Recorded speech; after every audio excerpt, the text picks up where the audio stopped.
So what's up mga guys, good morning sa ating lahat dyan. At siyempre mga guys, for today's video ay magluluto tayo ng pork sisig. So kailangan natin ng karne mga guys. So magmumotor tayo mga guys. Ayan na, ready na yung helmet natin. At yung habal-habal natin mga guys, ready na rin. Dahil medyo malayo yung palengke dito, no. So pwede naman lakarin mga guys, kaso mainit. Ayan. So time check tayo mga guys, alas 8 na mahigit ng maaga. So may bukas na ngayon na meat shop mga guys. So update ko na lang kayo mga guys pag nakabili na tayo at magluluto na tayo ng pork sisig. So let's go.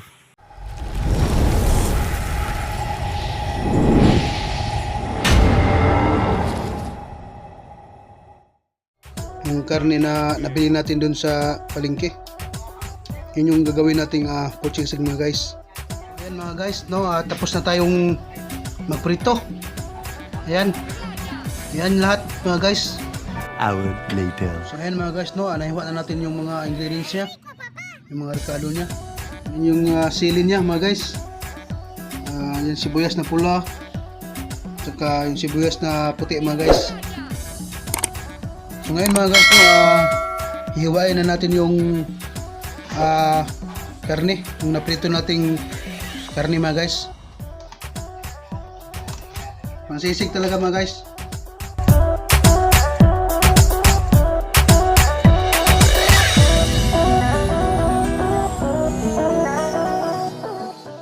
Yan kaliit mga guys. So tara, lutuin na natin yan. Lagay na natin yung sibuyas.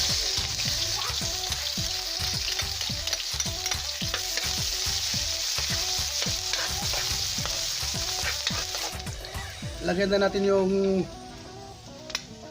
sibuyas na puti.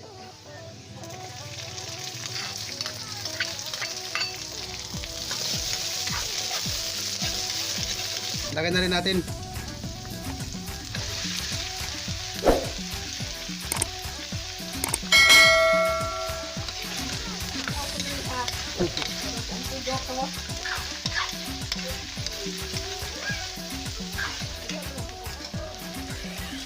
Lagyan natin yung itlog mga guys.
Yan yung niluto ko mga guys, nasisig mga guys.